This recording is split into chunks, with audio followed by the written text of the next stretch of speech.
All right, so the first one, if you try to plug the -3 in, you get a 0 in the denominator. You can't do it. I would always try the direct substitution route first, because sometimes it'll work. So I factored the top, and then the x plus 3 is canceled. And then you get x minus 2, and then when you plug in the -3, we get -3 minus 2, which is -5. How many of you got that one right? Okay, good. If you're not getting that right yet, something needs to change. All right, second one, same thing. If you even took the time to plug the 1 in, because I would say if it's 1, it's easy, but if it's a bigger number, it might even try to avoid it. It would have given you a 0 in the denominator, so you had to factor it. This time we're factoring by grouping. So I would group together the first 2 and the second 2, and then from the first 2, you can take out an x squared. How slow did I move? X squared. Yeah. No, then you'd either be able to have to graph it or something. Yeah. All right, so then because there's like, you wouldn't be able to determine, it would be based on the vertical asymptote or something like that. You would watch your values go up or down around it, yeah. All right, so after I canceled, I plugged in the 1 and I got 1/2. I got 2. That is wrong. Good thing we didn't correct this. Yeah, do you know why? Well, did you get to here? Yeah. Okay. No, wait. I cancel out these 2 and then I got... Okay. It's 1 over that. Oh. Yeah. That one's still in the bottom. All right, third one, it says, again, find the limit, use the graphing utility to verify your result this time. So if I plug in the 0, we know it doesn't work. This is like the one that was in the homework. So if you didn't get that question and you didn't just chat GPT it to get an answer, because that doesn't help you learn anything. If I need to move, and typically we do this when a square root's in the bottom, we would rationalize, right? We multiply by the opposite of that expression. But this time, it's not the square root that's the problem, it's the x in the bottom. You would still simplify this the same way, except we multiply both the top and the bottom by the opposite of the numerator. Minus.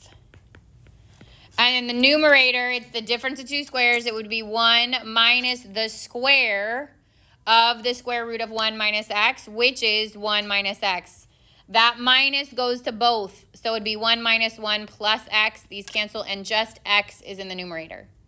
In the denominator, it's x times 1 plus the square root of 1 minus x. And those x's can be canceled out.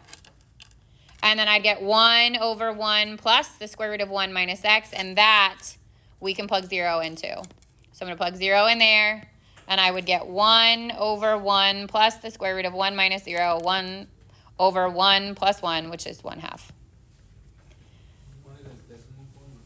It doesn't matter. If it terminates, so if it's like a 0.5 and you're not rounding it, then I don't care.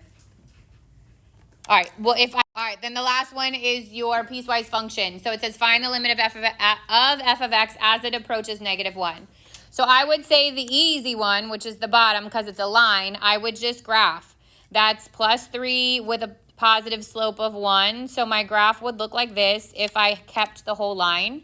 But I only want it where it is greater than -1. So I want it from here. Oops, I want an open dot here.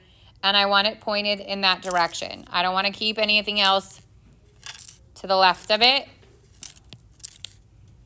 Was that -1? Oh my goodness. Okay. And I want that to be an open dot. Then the other one, again, I know it's a parabola and it's not in standard form. And instead of going through the work of figuring all that stuff out, I really only need to know what's happening at -1. So if I plug in -1, I'd get -1 plus 3, which is 2. So it's here at 2 again. It's not equal to it. So it's got an open dot. And then it's a negative parabola, so at some point it's going down, but I don't really care what it's doing to the left of it. I only care what's happening at that -1.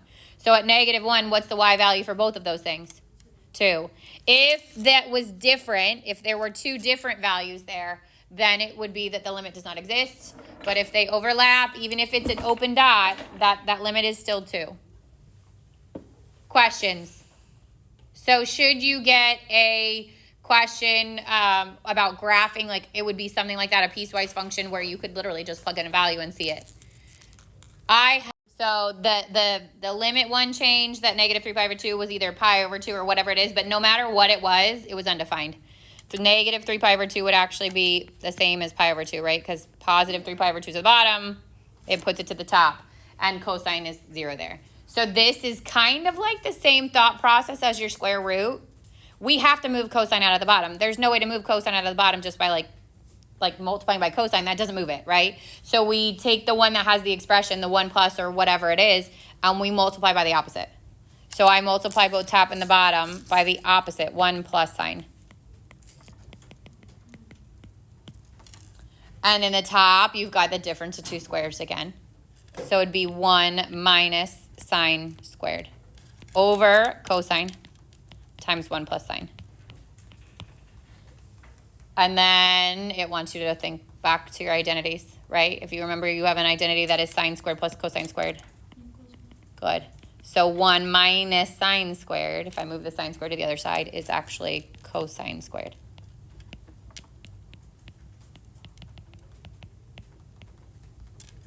And then that cosine is gone from the denominator, which was the problem. Cosine in the top is fine. It's in the bottom that was the problem. Now I can plug in that angle. So I'm going to do it as pi over 2 because it's just like this is the equivalent of pi over 2. So cosine at pi over 2 over 1 plus sine at pi over 2. And cosine at pi over 2 is 0. So it doesn't even matter what the bottom is as long as it's not undefined. This would be 1. My answer is 0.